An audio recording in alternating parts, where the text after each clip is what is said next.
let's talk to Stephen in New York. Stephen has called in before and wants to talk specifically with Eric about the concept of atheopaganism, it looks like. Steve, welcome to the show. Hey, guys. So, yeah, I called quite a while ago after, I think it was the responding to an email about issue I was having with a coworker Yes. who came to me about believing in actual paganism rather than atheopaganism. And when Eric, after a while, Eric started giving looks over at me, and they kind of had a side conversation about, not really a conversation, more like just a big grin about, like, yeah, see, this is what happens. And yeah. I said, well, maybe I should call in and have a little bit of a conversation with Eric. Absolutely. I like this plan. Why I think that atheopaganism and things like it are kind of valuable. Okay. So just to be clear, just so that people kind of understand this discussion that we're having, when you say atheopaganism, you're saying both that you are a pagan and that paganism does not actually accept, the idea that these gods exist. So as an atheopagan, could I say that it's similar to like a cultural Jew, somebody who's not actually Jewish but celebrates the holidays? Exactly. That's exactly what it is, and that's exactly how I explain it to people. When I explain what's going on in regards to what I'm going to actually just completely close the video because that's getting distracting. Yeah, it can be. When I explain what I am to people, I say, well, there are Jewish people who consider themselves Jewish. They still practice the rituals. They still do all the traditions, but they don't believe in Yahweh. Mm-hmm. When I see that, I see a lot more communal work being done by that community. The Jewish people are very communal, and they work together on a lot of stuff. They have, these rituals and traditions that assist them in their, what do you call them? Like their milestones in their lives. And I think that one of the biggest things that atheists have done, because when I was younger, I was huge in the like New Age atheism and Christopher Hitchens and all that. Mm-hmm. Okay. But one of the biggest things that came out of that, I think, when a lot of people started following that, is that they did lose a lot of the traditions.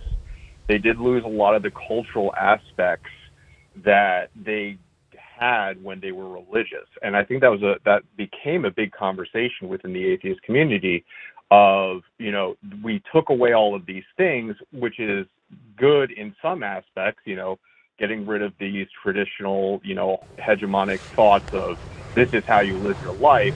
But at the same time, you're also taking away the holidays. You're taking away, well, not necessarily taking away the holidays, but you're taking away the rituals and the milestones and all that do exist in these cultural practices. Mm-hmm. So it reminds me, Stephen, of something that, Eric, you say, which is that in some ways your heritage is Christian. You are in a culture that is Christian, so you celebrate Christmas proudly, right? I do. And you're like, hey, this is not just for people who believe. No, that's my cultural inheritance. Right. So I feel like what I've seen mostly from atheopagans, and Stephen, correct me if I'm wrong, it's just swapping that holiday out with something that's not Christian and being like, hey, this is my cultural heritage, and this is either one that I've been born into or can trace my lineage back to or have adopted. Just love, yeah. Yeah. And does that make sense? Because I feel like we already do that with Christianity, even though we aren't Christians. So we have to be careful from saying, you can't do that with that religion, but we're going to do that with Christianity. That's and furthermore, I think there's a lot of work, not work, what am I saying? There's a lot of like stories and lessons that can be passed down from place to place. So, like, for example, I would be considered Wakatru by most pagans.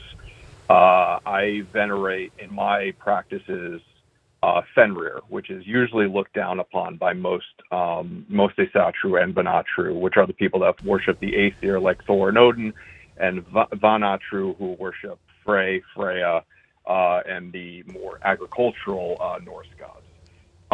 And the reason why I do that is actually because of a social justice aspect. Okay. My view on the Fenrir story is an individual who was born and upon his birth was immediately looked at with contempt and with suspicion because of the way he was born. And his freedoms were taken away because of those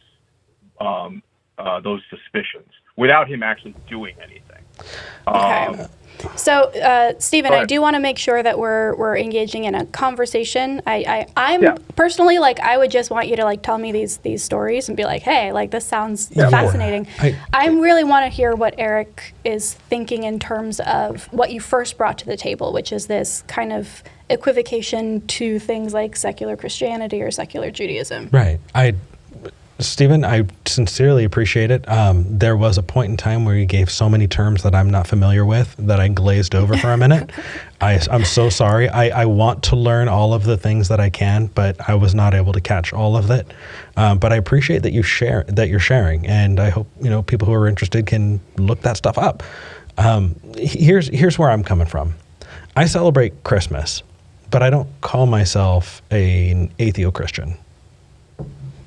Or a secular Christian. I say that I celebrate holidays that Christians celebrate, or I celebrate. But then again, if I wanted to be snarky, I could say Yule, I guess. But either way, the reason I push back isn't because I don't understand that you exist. I do, and I'm not trying to erase you, and I'm not trying to cancel you at all. In fact, I think that's wonderful, and I've said it for years, and I'll continue saying it, and that is that any excuse you get to tell the people that you love them, any excuse you get to make food and break bread and celebrate those bonds of humanity that we create, I love it, and I endorse it. That said, sorry, where do you? No, go for it. That said, the reason I don't put it under the umbrella of atheo-Christianity or secular Christian is because I feel like for people who don't know what that means, they're just going to take that as some denomination of Christian. And because of that, I worry that I'm lending credence to something that I'm not trying to lend credence to. Oh, I hate this argument so much. This is no, I don't like it. I don't like it. I know, but hey, you knew I was going to say it. I knew you were going to go here, and this is the argument we have. So strongly. I know. So strongly. I know. We call ourselves atheists. For a large majority of people, saying you are an atheist is equivalent to saying I eat babies and worship Satan. Stephen? Yet we still say atheist. Stephen, do you see what you've done?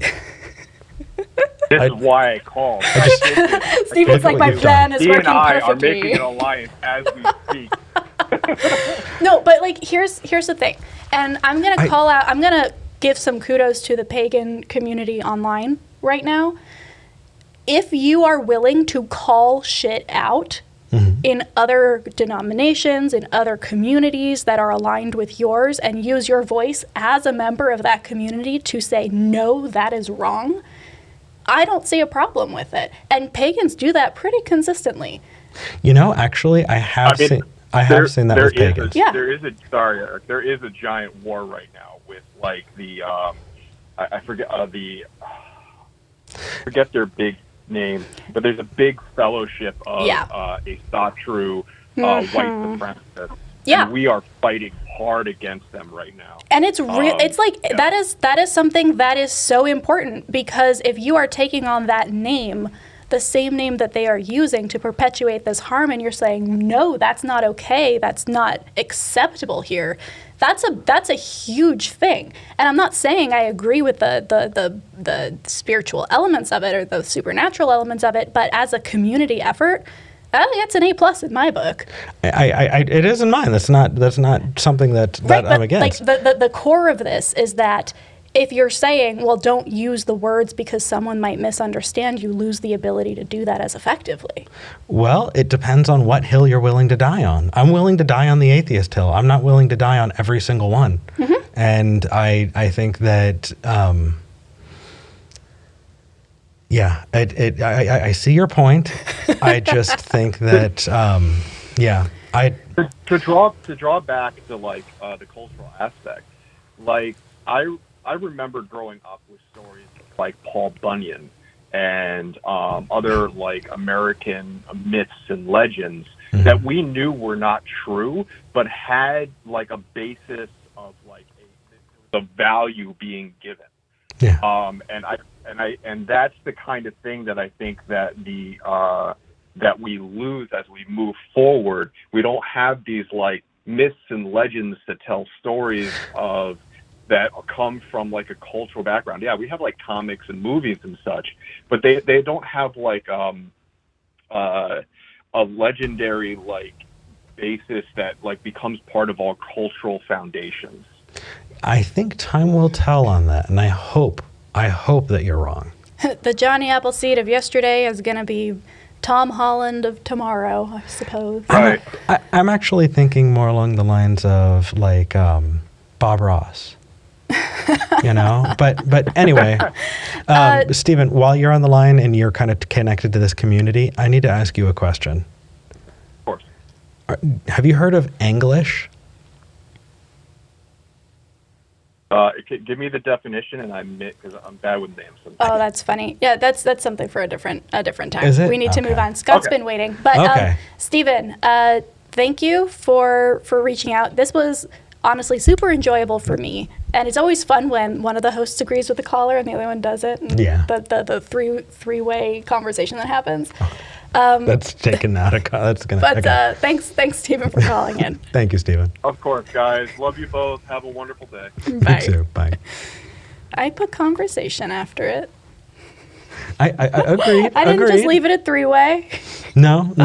There was just enough of a break for it to get clipped. But Yeah.